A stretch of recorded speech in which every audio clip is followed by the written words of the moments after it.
Orbital Accidents by the Lunar Samurai. Oopsie. Alright, the cannon is now orbiting Equestria high above the atmosphere, the technician said as he gave the controller to Celestia.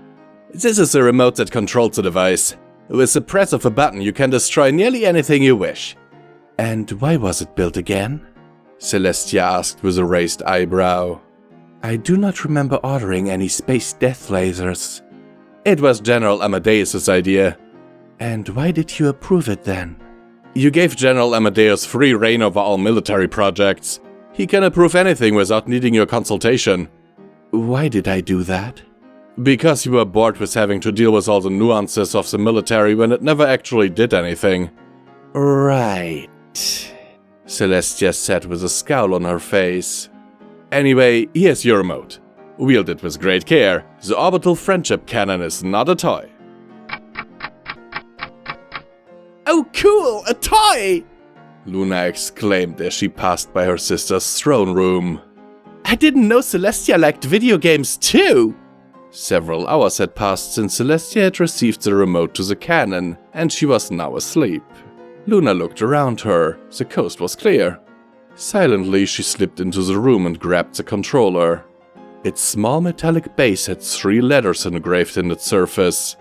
OFC. This must be one of those new all-in-one consoles. She mused as she turned the device over, examining every facet of the design. There was a cable coming out from the bottom, which looked like it might fit into the plugs on her new flat-screen television. Celestia won't miss it if she's asleep, Luna reasoned as she tiptoed out of the throne room and plopped herself down on the couch in her own room. She walked over to her TV and looked at the wire, then to the myriad of sockets in its back panel. Great, she mumbled as she wedged herself behind the TV, trying to get a good view of the port. Several frustratingly cramped and tedious minutes later, she had successfully plugged the device into the television. Proud of her victory over the courts, she triumphantly stepped back to the couch and tossed herself into its comfortable padding. She noticed that she had a small cable tangled around one of her hooves. It was a power cable of the TV. Groaning, she tugged at it, but it was stuck. She fiddled around with it for a few minutes until she finally wrenched herself free. Finally! She exclaimed as she trotted towards the wall and plugged it in. She flew back over to the couch to avoid getting tangled up in any more troublesome cables. As she reached the couch, she folded her wings and plopped down onto its soft surface, bouncing a bit from the springy foam. She pushed a button on the controller and the screen came to life. Welcome to the latest in orbital cannon technology. Ooh. We are proud to present the Orbital Friendship Cannon, the first in its class to be given this much firepower in such an easy-to-manipulate package. Everything you need to rain down love and tolerance from thin air is at your hooves. Luna looked down at the controller. This is awesome! She immediately rushed through the instructional videos and jumped into the primary interface of the cannon. A large map of Equestria came up on the screen. It must be a real-time strategy or something like that, she said as she panned across the surface. Huh, they even have the castle in this, she said as the familiar surface of the castle moved across the screen. As the screen reached the beachfront, she paused. There was the old royal beach house.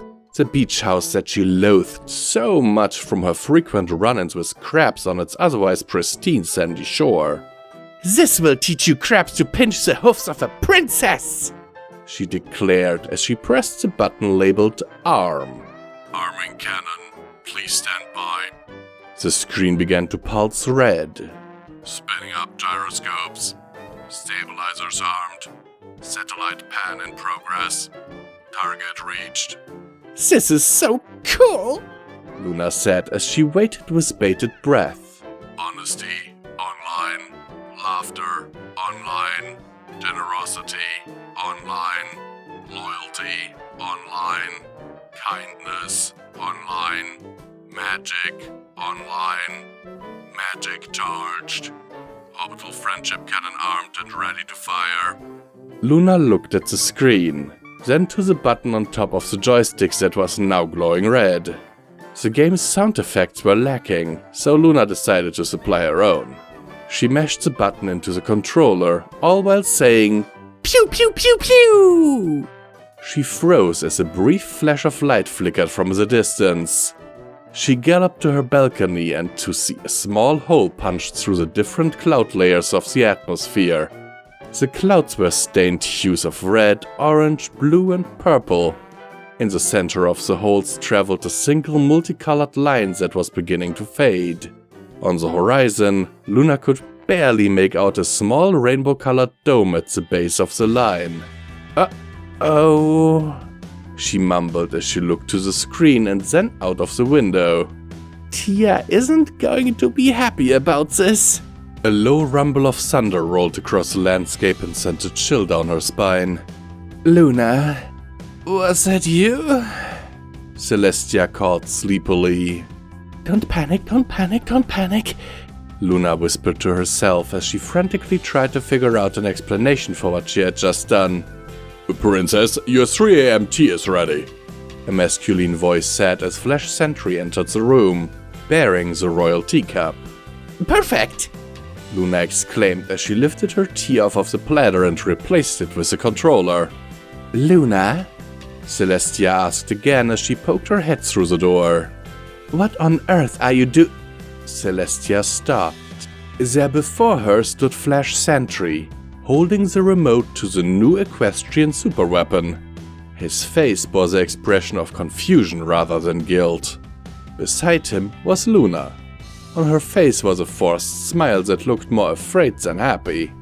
Her brow was covered in sweat, and her hoof was pointed at Flash, who now held the controller. The scene was the epitome of the pathetic lie. "What's going on?" Flash asked, frozen in fear from the antics of the Night Princess. "You may retire, Flash Sentry. Luna and I have a lot of talking to do."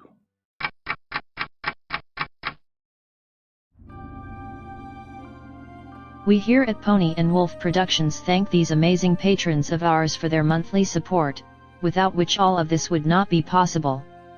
We sincerely appreciate it, and every dollar helps, is needed, and will be used to keep us going to produce audiobooks for your continued enjoyment.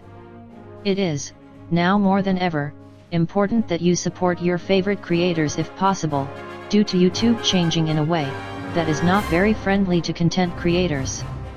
Especially small content creators, like us. In recent months, the names you see on screen have enabled Midnight and Visual Pony to keep going and only having to sell off part of their belongings to not end up on the street. As an incentive for everyone, Visual Pony has broken a vow and has promised to read and record Fallout Equestria, Murky number 7, should the monthly support reach $1,500. To be clear, this is the absolute minimum amount needed to keep the apartment and all bills paid without starving, while a production of this size is ongoing. The estimated time for this production would be 3 to 4 years, but people already said that Project Horizons was impossible to do, right? And now look who did it, so with Pony&Wolf, you know we can finish the job. For further information on how to support us, please have a look at the description of this video, as there are also other ways, like our merch store. Sincerely and forever yours, your Pony&Wolf team.